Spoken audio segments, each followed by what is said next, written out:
shapes, circles and spheres, mechanical elements. So if you're not so good at drawing things like hands, well, this might be the character for you. Because if you like drawing circles, we're definitely going to use a lot of this. So anyways, let's stop talking and let's start drawing. Circles. So we're going to draw in the center of our page, and what we're going to do is draw really lightly with our pencil, because we're going to want to clean it up a little bit more later on, and that's when we're going to add a bit more pressure. So that'll happen as we go. So the first thing we're going to do is start out with a very light circle. And now watch, see how lightly I'm drawing here? And we're going to go a little bit sketchy. And we're going to just block in a circle shape. Now, no one can draw a perfect circle, so don't worry if it doesn't look just right. We are going to finesse that shape. One thing that helps a lot is being able to turn the page on your table. Don't be afraid to do that, because when your wrist bends, it actually makes a natural curve. So we're going to take advantage of that, especially as we're going to draw our circle shapes here. There you go. It's very fancy. You can almost rotate the page around your hand. I call her Viva. Make that circle.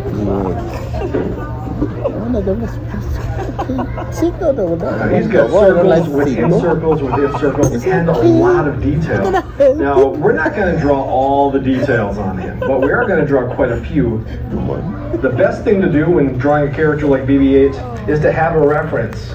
A photo of the character is really helpful, especially when you need to examine all the little details and intricacies of the character. The more details you put into him, the better he's going to look. So I'm going to take you really far, but you can take it as far as you want to. Now, characters like BB-8 are very mechanical, and if you like to draw things like cars or motorcycles, and this is definitely the character for you. All right, so we have our base circle. Now what we're going to do is we're going to do another half circle here, right at the top. We're going to draw a little line right across here. That line isn't going to reach all the way across the circle. It's going to end just within it. And we're going to do a half circle right over it. Now remember, we can turn our page to get that curve just right.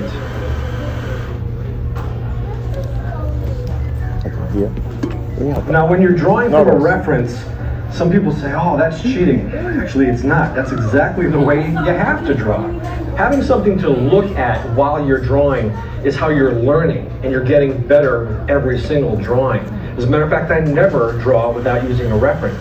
Even if it's a character I've drawn 100 times, like Mickey Mouse, I try to have some of my favorite Mickey drawings in front of me to learn from every time, so every drawing is better than the last. Okay, so we have our base shapes for BB-8. Fantastic. Now what we're going to do is I'm going to connect the head to the ball body by drawing in a little bitty area underneath the head that looks like this. It's a slight curve, and it's going to go across. And this is going to fasten his head to his body, but still allow his body to roll around underneath it.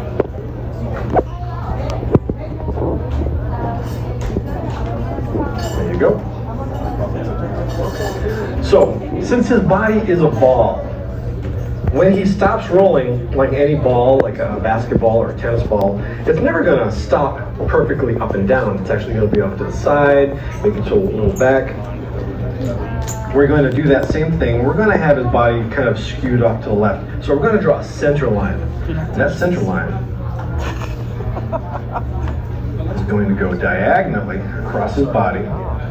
So in theory, this here is the top of his body. He's just at rest. And it always randomly lands in different positions.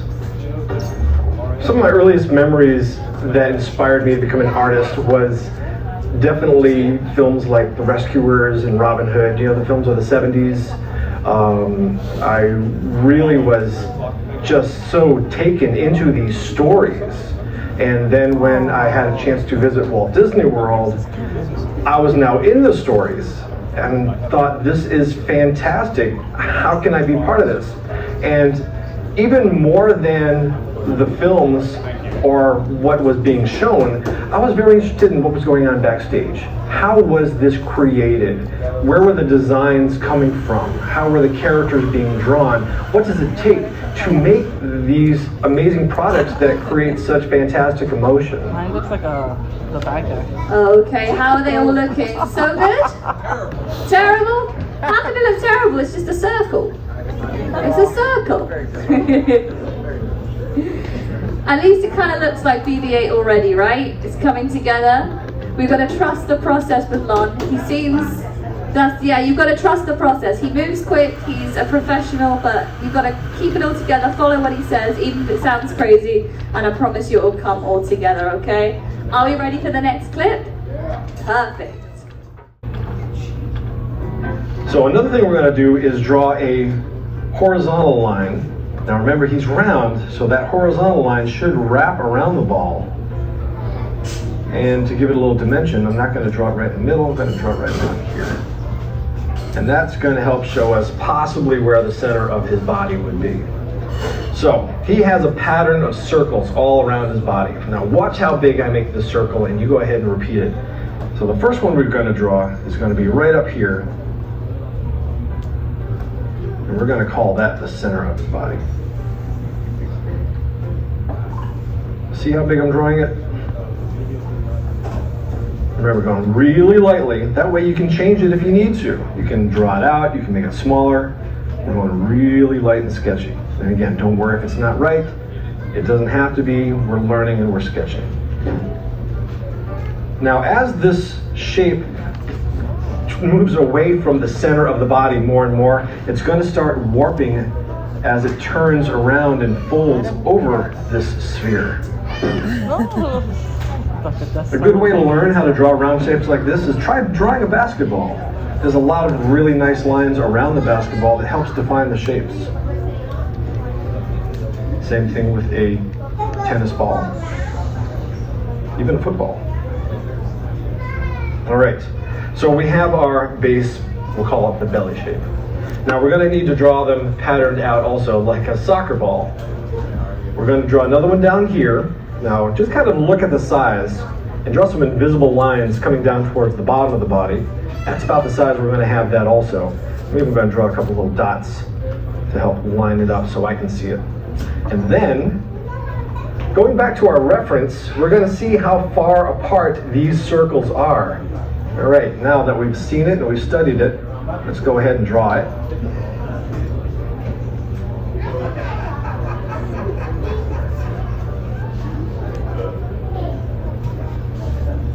All right, and we're going to do two more on either side now, and those two parts we can actually say are fairly even to each other. Again, remembering how wide our shapes are.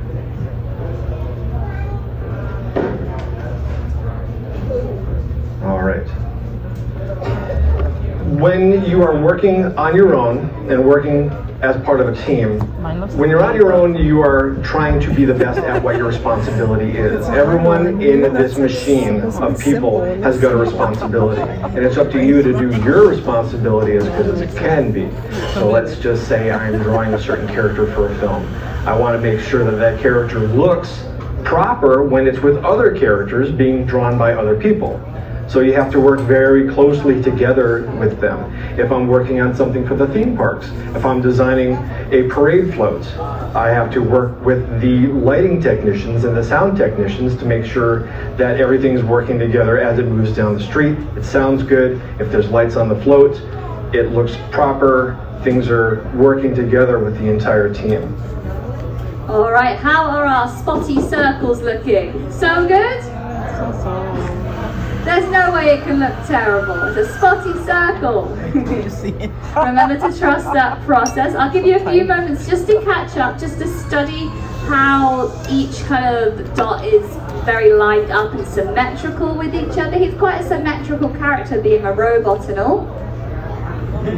I'm sure we'll be adding more of that detail in the next clip, so I'll just give you a few more moments just to kind of finish up any of those details. If you wanted to come up and see a closer look at the reference sheet that we have up here, you are more than welcome to as well. That's beautiful. It's not symmetrical. This is like a mushroom mixed with Now remember, we are just practicing, so if it's going wrong, that's okay. It's never going wrong, it's just the next time it's going to be even better than this time. Alright, are we all ready to move to the next clip? Yes? Yeah. Yeah. 2 people are ready. Is everyone else ready? Yeah, there we go.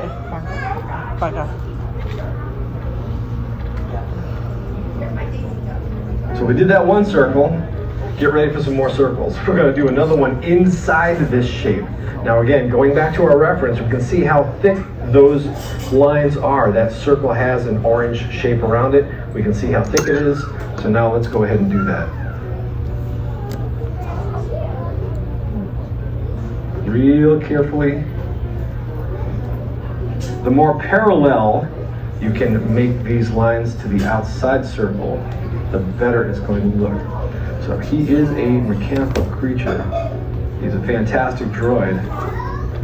And again, if you don't like drawing hands or faces, and you like drawing motorcycles and cars, characters like this droid would be a great way to learn how to draw. Okay, now we're going to go ahead and do the same thing on this far circle. Now all of these designs that we're adding into him are a function. Some of them are drawers, some of them are buttons, some of them are panels. And we might not know what they all do, but they all do something. Okay. So now we're going to leave that alone for the moment. There's more details we can add on, but we're going to move our way up to his head. So he has a couple of lenses. He has a large lens right in the center of his head here. Now we're not going to draw it all the way up or all the way down because there's a couple of stripes that we have to put around. So we're going to draw it right around here, maybe even leaning up towards the top of the head, and leave more space towards the bottom, right around there. And again, turn that page, make it easier on yourself to draw that circle. Circles are not easy to draw. There you go. And we're going to draw another lens down here. Nice. Not all the way towards the bottom because we do have to add a stripe there. There you go. All right, speaking of those stripes and crowns, let's go ahead and do that right now. So towards the top, and not all the way towards the top, we're going to do a couple of horizontal lines. And that's going to be that crown shape. There's probably more panels and features and discs, all those things that a droid has stored away. And there's a few characteristic features that he has. He has another stripe that goes around his head but stops right outside of his eye lens. And when it does stop, it actually matches the curve of that lens. And it's on both sides.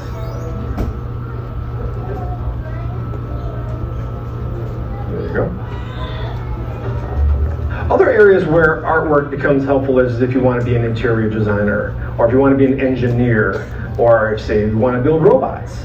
All of that stuff has to be designed first. So learning just the element of the basics of drawing will help get those ideas across. So it really becomes important in almost every factor. If you want to be a fashion designer, you got to start out with a drawing. Okay, how are they looking now? More like BB-8? Yeah. Awesome, that's what I want to hear. Perfect. Okay, so I'll give you a few more moments just to catch up on that last clip with those little extra details and all that spacing he was talking about. With the second lens not being too far to the bottom and things like that. Mine's looking a little sketchy, but it's getting there, it's getting there. We're going to trust the process. You've got to trust the process. Remember, we are just practicing, so each time you draw him, you're going to get better and better. Is everybody ready for the next clip, or do we need a few more moments? Are we ready? Yeah. Yeah? Okay, let's do this. Very good. Perfect body circle. Now he has another stripe that goes around the bottom of his head, just about here. And We're just going to slide a line across. And then some other added features. We are going to block in a shape, which is actually going to turn into different squares and rectangles. But we're going to add one over to the left here, and a little bit on the right of that second lens. And then let's just drop in some random vertical shapes. There you go. Now it's starting to really feel like BB-8. Let's now move down back to the body. There's an X type of shape that goes top, bottom, right, and left of these circles. They're like additional panels. And I'm believing that they probably pivot. The more you watch the movie, you can see how the character moves and acts, and that'll help you out add some of those features to the character.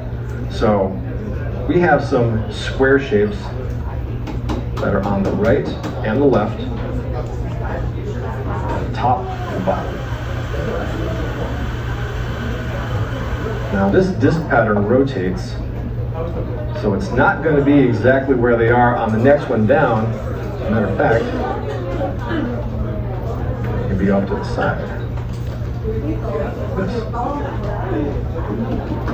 And we're going to draw in a little second line here, because if something wraps around a shape like a ball, it'll get thinner and thinner as it turns. That's called perspective.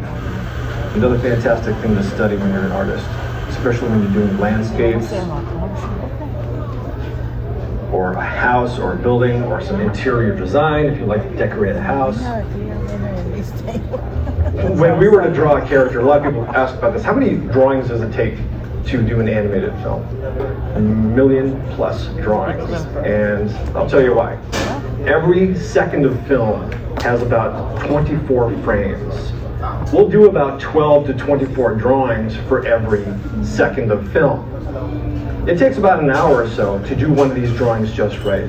To do an 8-hour day, I've done 8 drawings that day. I still have to fill 24 drawings for a full second. I haven't even done the second's worth of animation that day. Now, if there's multiple characters, let's say there's 2 characters interacting.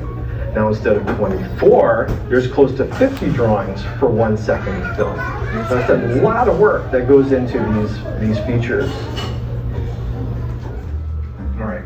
Now, there's some more distinguishing features to this character that we definitely want to add in before we start adding in all the little details. Now, there are panel segments that connect all of these circular shapes. There's one here, there's one here, there's one here, and a dark one on top. Now that breaks all of these apart into little segments. And if you notice on the reference, there's also these little circles. They kind of feel like screws. So we're going to draw little circles in the corner of each one. Remember, more oval towards the bottom. There, there, and an oval on the outside. One more here. And a couple thin ones there, and one more right here. All right, it's getting there. Inside these circles, there's a couple of more shapes. It kind of feels like a radar, almost. If you've ever seen a radar screen, the way all the different shapes pop out. So we're going to draw a horizontal line here. It's going to be a half circle. And again, find your reference. All those details are super, super important. And the best way to find them is to study your model sheet or your reference sheet or whatever you can find. And then, as you draw more and more droids, you can start to design your own. That's the fun part. Because you're learning how droids should look. And there's a lot of repeatable features from droid to droid. Whether it be on R2-D2, which has a very similar shaped head, or a BB-8 unit. Okay, and we're just going to sketch a couple more shapes, not too many. All right, and maybe even the shape here. So this is, again, quick sketch just to start. Underneath the head, there's a lot of vertical lines that separate these shapes. As it goes around, those lines are going to get a little closer together. And then we're going to want to draw another circle inside the eye lens, Yeah. but that's going to be really tight up against the outside. Okay. And then there's a couple more details we're going to add that's totally going to make this pop and recognize.